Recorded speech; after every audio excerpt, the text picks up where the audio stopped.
Inside the last 20 minutes of the SportsMax Zone for this Tuesday, we're back, and the president of Jamaica's Inter-Secondary School Sports Association, ISSA, Keith Wellington, says despite the ongoing crisis caused by the COVID-19 pandemic, the plan remains to resume staging sporting events this academic year. The last academic year saw ISSA only staging track and field events, the annual Boys and Girls Champs, along with 4 other regional championships. The popular Da Costa and Manning Cup football competitions, along with the annual cricket and netball tournaments, were cancelled. President Wellington joins us via Zoom to tell us more about ISSA's plan. And Keith, great to have you back on the SportsMax Zone. What can you tell us about the latest situation regarding plans for schoolboy football? Let's start there first of all. Thanks, Lance, for having me, and good afternoon to your listeners and your viewers. Well, we continue to make our plans based on the current situation. We are aware that it's important for our kids to be involved in these activities. And so right throughout the pandemic, we have always put ourselves in a position where we would be able to resume sports if it is safe to do so.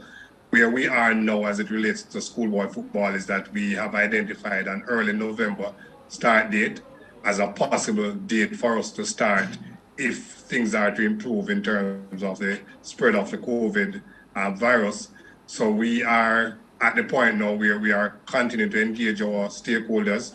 We have spoken with the government informally and are about to make our formal proposal to them, hoping that we will be able to come to some agreement as to how we could stage schoolboy football safely. Yeah. Keith, we understand that the construct of arranging a football tournament and a season would be completely different from how you operated in staging the Boys and Girls Championships. But how much did the successful staging of those track and field championships earlier this year improve your position in what you're telling the authorities?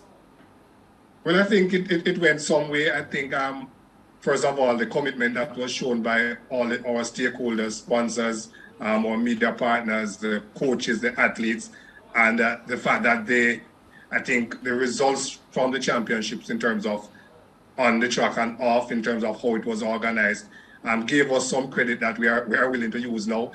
Even some of the persons who were against us staging champs or appeared as if they were against us staging champs, they have come around and they have, they were pleased with what they saw, and many of them feel that if it is that we are able to provide that level of organization, then we should be able to stage football. So I think it had its positive from a school perspective as well. I think that the schools were really happy that the kids got the opportunity to participate, and a number of them eventually not just did well at champs, but they went on to excel at representing Jamaica at the NACAC in particular and the World Juniors, as well as a number of them were able to confirm their scholarships.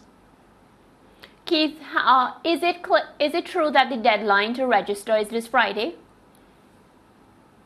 So the deadline for schools to confirm that they will participate is this Friday. So it's not registration of players; it's entries by school. Okay. So we want because we need to be aware of the number of schools that will play, so that we can present our format to the government as well as to the other competing teams. But where we are now, we think we have maybe about 7 to 8 weeks, the maximum available this year for planning, if we are to stage the competition this calendar year. We are also committed that if we are not able to stage it this calendar year, we will move our plans to 2022. But I think our principals have been very insistent that we must do everything within our powers to ensure that we play sports this school year. Okay, and based on your conversations with the principals and of course the schools, do you get the sense that come Friday you'll have enough support so that you can go to the government and say, all right, this is the plan? Well, what I actually fear is that we will have too many schools to make it logistically possible, because the support has been that overwhelming. And we don't want to exclude any school or any student from making use of this opportunity. Right, and that's where I was going with my point, Keith Wellington, because the champs was, for all intents and purposes, it was held in a bubble. The ongoing Jamaica Premier League is being held on under conditions that the organizers can control with the number of venues they are using. Your plan, without being formalized, but based on what you're attempting, it is far more expansive than anything that would have been attempted internationally or locally since COVID became a pandemic March 12 last year. What are some of the other challenges that you foresee? Perhaps the other stakeholders not being willing to give you the green light to proceed. I lost the last part of what you said a while ago. Now, I'm asking, given the unique logistical challenges of keeping a tournament such as this, nothing of this scale has been done anywhere in the world. We're right across a country without a real bubble, one bubble. You're going to have multiple bubbles, it would seem. What are some of the potential drawbacks you see that you'll have to convince the other stakeholders that you can correct and cure before you get that green light? So let me just start by saying that one of the things to note is that when we had champs, it was the largest track and field event that was held in the world for over a year. So we're not going to be breaking new grounds in terms of us doing something that has not been done quite like it was. But you would agree though. But you would agree. The champs had one venue. Champs had one venue. Yeah, man. I'm agreeing. But okay. I want to give ourselves some credit, right? So let me start by saying that. But secondly, I think that. Oh, the signal is unstable, and we're having some difficulties with the ISSA president. The fact of the matter is, though, here's a question I want to ask him if we get him back.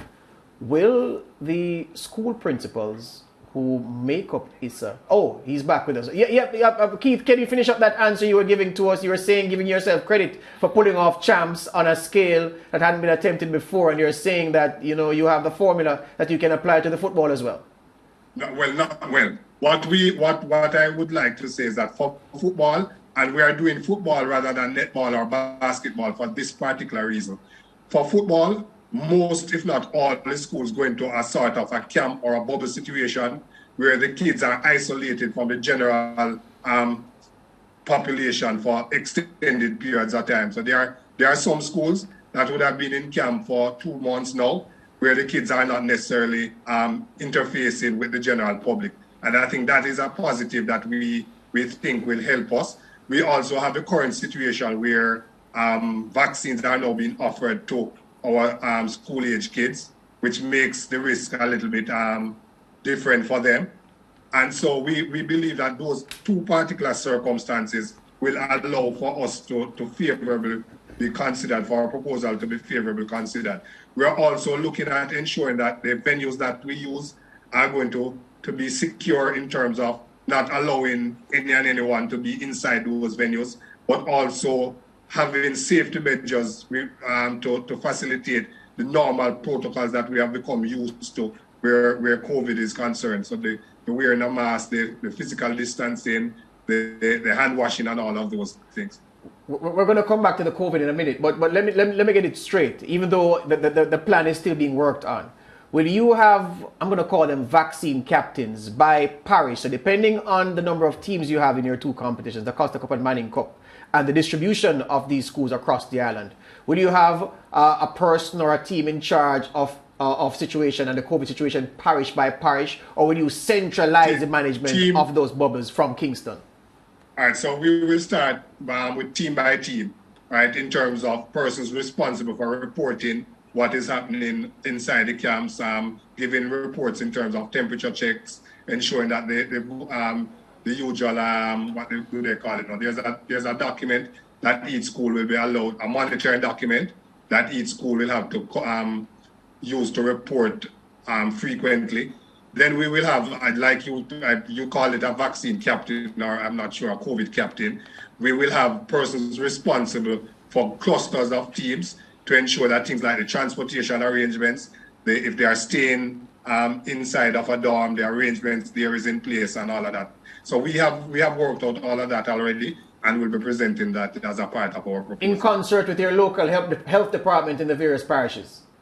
Of course. And one of the things too why we're looking at centralized venues is to ensure that the health department will not be spread too thin in terms of monitoring and supervising games and what is happening at these venues. Onto the vaccine now, Principal. Is it likely that coaches or schools may be asked to prefer students who are vaccinated? That's one part of the question.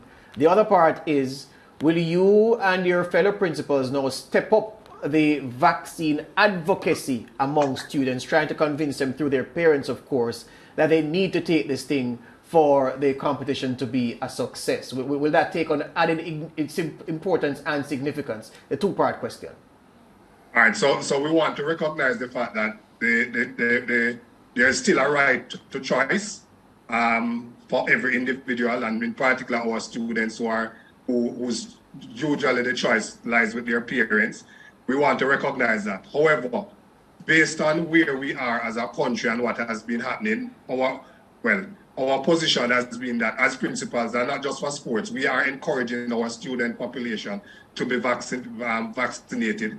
All our schools want to resume face-to-face, and we accept the government's position that it is unlikely that face-to-face school can resume without a significant percentage of our student population being vaccinated. Having said that, and if that is the position of the government, it is unlikely that we'll be able to, or we will receive approval for students to be involved in competition where they must go face-to-face. If it is that classes cannot be held unless they are vaccinated, we believe that the students who are involved in sports would have to be vaccinated. So we are promoting it, we are pushing it. I know quite a few schools have already taken it on, and a number of them would have gotten full compliance from their squads in terms of vaccination. For my school in particular, we have every single person around the team and in the team who are vaccinated. We lost the signal there. Yeah. But excellent information coming from the ISSA president there, declaring his school, his players, and everybody around the team fully vaccinated. That's excellent news. He's leading by example. And that he said that there are some other schools, he understands, that everyone involved in their D Cup or Manning Cup preparations are also fully vaccinated. That's excellent, because he made a critical point. If the government is not clearing face-to-face classes, and school is a primary unit of learning, yes, the government will not clear it for football if you're not vaccinated. Yes. And right, so that's a very important thing to clear up. What will happen to the vaccination drive? Will these principals now become even more staunch vaccine evangelists trying to push this through? He says he's done it for his school, and some other schools have done it. A lot more to come on board. So that's excellent. You heard it here first on the SportsMax Zone. The ISSA president saying that for the first time.